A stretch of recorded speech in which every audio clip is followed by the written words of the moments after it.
Students, আমরা আজ sentence সম্পর্কে আলোচনা করব। মানে সেন্টেন্স এবং তার ক্লাসিফিকেশন অর্থাৎ শ্রেণী বিভাগ নিয়ে আলোচনা করব।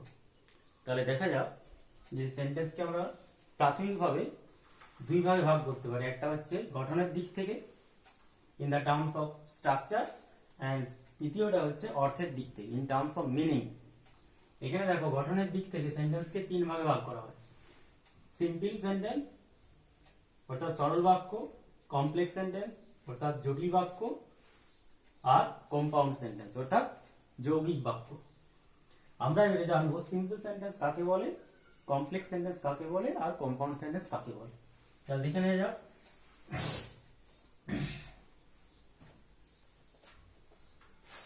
দেখো সিম্পল সেন্টেন্সের সংজ্ঞা থেকে আমরা জানতে পারি যে সিম্পল সেন্টেন্সে একটা সাবজেক্ট থাকবে আর একটা ফাইনাইট ভার্ব থাকবে, তখনই সেটাকে সিম্পল সেন্টেন্স বলা হয়। Simple sentence is a sentence having a subject and a finite verb. দেখো উদাহরণ দিলে আরো ব্যাপারটা ক্লিয়ার হয়ে যাবে। যদি আমরা এক্সাম্পল নিই, the boy reads English everyday.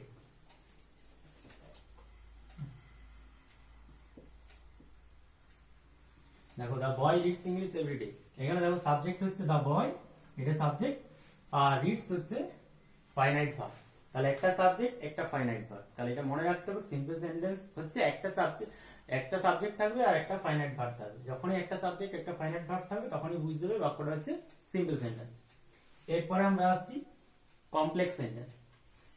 তাহলে কমপ্লেক্স সেন্টেন্স, এরপরে আমরা আসছি কমপ্লেক্স সেন্টেন্স। কমপ্লেক্স সেন্টেন্স কাকে বলে? কমপ্লেক্স সেন্টেন্স হচ্ছে একটা সাবজেক্ট থাকে। কমপ্লেক্স সেন্টেন্স উদাহরণ থেকে সংজ্ঞা থেকে আমরা জানতে পারি যে একটা মেন ক্লজ থাকবে আর এক বা একাধিক সাব অর্ডিনেট ক্লজ থাকবে।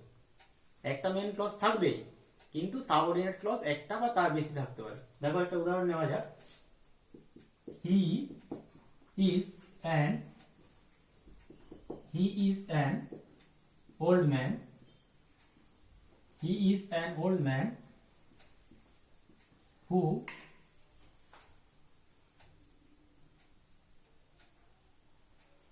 reads newspaper daily.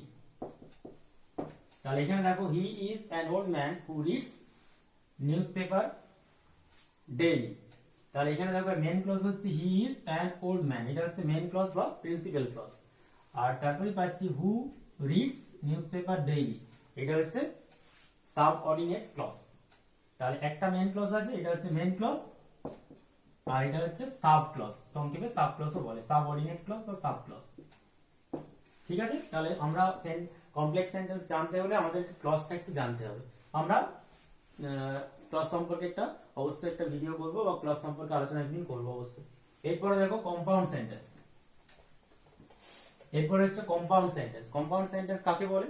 Compound sentence হচ্ছে দুই বা তার বেশি মেন ক্লজ যখন অ্যান্ড, বাট, অর ইত্যাদি কোঅর্ডিনেটিং কনজাংশন দ্বারা যুক্ত করা থাকে তখন তাকে বলা হবে কম্পাউন্ড সেন্টেন্স, মানে যৌগিক বাক্য।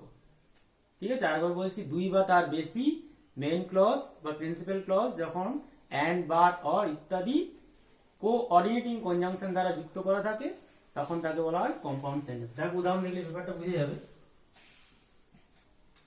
I am tall but he is short. এখানে লক্ষ্য করো, আই অ্যাম টল এটা হচ্ছে একটা main clause, he is short এটা হচ্ছে একটা মেন ক্লজ, আর বাটটা হচ্ছে কোঅর্ডিনেটিং কনজাংশন, এটা হচ্ছে কোঅর্ডিনেটিং কনজাংশন, আর হি ইজ শর্ট এটা একটা মেন ক্লজ।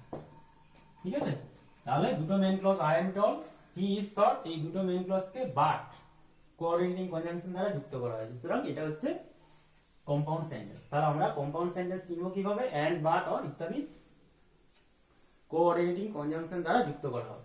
এরপরে আমরা চলে আসছি অর্থের দিক থেকে সেন্টেন্সকে আবার পাঁচ ভাগে ভাগ করা হয়। দেখো প্রথমে আছে অ্যাসার্টিভ সেন্টেন্স বা স্টেটমেন্ট বলা হয়, ইন্টারোগেটিভ সেন্টেন্স বা question, next imperative sentence, next operative sentence এবং শেষে আছে এক্সক্লেমেটরি সেন্টেন্স। এরপরে আমরা এগুলো সম্পর্কে একটু আলোচনা করব। প্রথমেই আছে দেখো অ্যাসার্টিভ সেন্টেন্স। এই অ্যাসার্টিভ সেন্টেন্স কাকে বলে? অ্যাসার্টিভ সেন্টেন্স হচ্ছে এমন একটা সেন্টেন্স, এমন একটা বাক্য যা যে কোনো ঘটনার বর্ণনা বা বিবরণ দেয়, মানে ইট স্টেটস এ ফ্যাক্ট, কোন একটা ঘটনার বর্ণনা দেয় বা কোনো কিছু সম্পর্কে বিবৃতি দেয় বা বর্ণনা করে, তখনই তাকে আমরা অ্যাসার্টিভ সেন্টেন্স বলবো। এবং একটা জিনিস মনে রাখতে হবে, অ্যাসার্টিভ সেন্টেন্স শেষে কিন্তু ফুল স্টপ থাকে। এবং অ্যাসার্টিভ সেন্টেন্স আবার দুভাগে ভাগ করা যেতে পারে, affirmative sentence and negative sentence. তাহলে অ্যাসার্টিভ সেন্টেন্সের উদাহরণ কি হতে পারে? এটা অ্যাসার্টিভ সেন্টেন্সের উদাহরণ কি হতে পারে? যে কোনো ধরনের ঘটনা, যেমন the sun rises in the east, he is an intelligent বয় ইত্যাদি। ঠিক আছে, অ্যাসার্টিভ সেন্টেন্স এর উদাহরণ হতে পারে। এরপরে দেখো নেক্সট আছে ইন্টারোগেটিভ সেন্টেন্স বা কোশ্চেন। তাহলে ইন্টারোগেটিভ সেন্টেন্স কাকে বলে? ইন্টারোগেটিভ সেন্টেন্স কোশ্চেন মানে হচ্ছে প্রশ্নবোধক বাক্য, অর্থাৎ যে সেন্টেন্স দিয়ে, যে বাক্য দিয়ে আমরা সাধারণত কোনো কিছু প্রশ্ন করি, তখন সেটাকে কি বলবো? ইন্টারোগেটিভ সেন্টেন্স বা কোশ্চেন। এটা দুরকম ভাবে কোশ্চেন আমরা তৈরি করতে পারি। WH কোশ্চেন হতে পারে আর ইয়েস নো কোশ্চেন হতে পারে। WH কোশ্চেন যেমন what is your name, how do you do, how are you ইত্যাদি। আর যদি ইয়েস নো কোশ্চেন আমরা করি, are you mad, do you have anything, etcetera. এরপরে আমরা আসছি ইম্পারেটিভ সেন্টেন্স। ইম্পারেটিভ সেন্টেন্স মানে আদেশ, অনুরোধ, উপদেশ বোঝাবে, অর্থাৎ a sentence that expresses order, request or advice.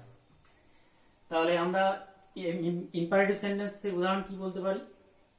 Please come here, do not go there, do not run in the sun, help your mother, listen to your teacher, etcetera. এগুলো হচ্ছে imperative sentence, অর্থাৎ আদেশ, অনুরোধ বা উপদেশ বোঝাবে। এবং মনে রাখতে হবে ইম্পারেটিভ সেন্টেন্স কিন্তু অবশ্যই কি দিয়ে শুরু হবে? মেন ভার্ব দিয়ে শুরু হবে, সাবজেক্টটা উজ্জ্ব থাকবে, মেন ভার্ব দিয়ে শুরু হবে অথবা ডু নট দিয়ে শুরু হতে পারে। ঠিক আছে, এরপরে দেখো অপটেটিভ সেন্টেন্স। 4 নাম্বার দিয়ে আছে অপটেটিভ সেন্টেন্স। অপটেটিভ সেন্টেন্স কাকে বলে?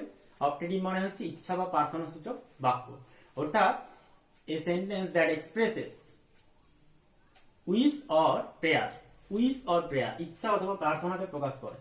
উদাহরণ হিসেবে কি বলা যেতে পারে? যেমন সাধারণত আমরা অপটেটিভ সেন্টেন্স কি দিয়ে স্টার্ট হয়? মে দিয়ে। May god bless you, may you live long, may we win over corona, etcetera. এরপরে দেখো নেক্সট আছে, লাস্ট ওয়ান আছে এক্সক্লেমেটরি। এক্সক্লেমেটরি সেন্টেন্স কাকে বলে? মানে হচ্ছে বিস্ময়বোধক বা আবেগসূচক বাক্য। এক্সক্লেমেটরি, এক্সক্লেম থেকে এসেছে এক্সক্লেমেটরি, হঠাৎ মনে হঠাৎ কোনো আবেগকে প্রকাশ করে, সেটা দুঃখের হতে পারে, আনন্দ হতে পারে, বিস্ময় হতে পারে, সুখ হতে পারে, ঘৃণা হতে পারে, বিরক্তি হতে পারে ইত্যাদি। তাহলে এক্সক্লেমেটরি সেন্টেন্স উদাহরণ হিসেবে আমরা কি বলতে পারি? Hurrah, we have won the match, alas the old man is no more, hush the baby is sleeping, fie you are a liar. ঠিক আছে, এগুলো হচ্ছে এক্সক্লেমেটরি, অর্থাৎ hurrah, alas, hush, fie, oh, এরকম ভাবে এই সব ওয়ার্ডগুলো দিয়ে কিন্তু তৈরি করা হয়।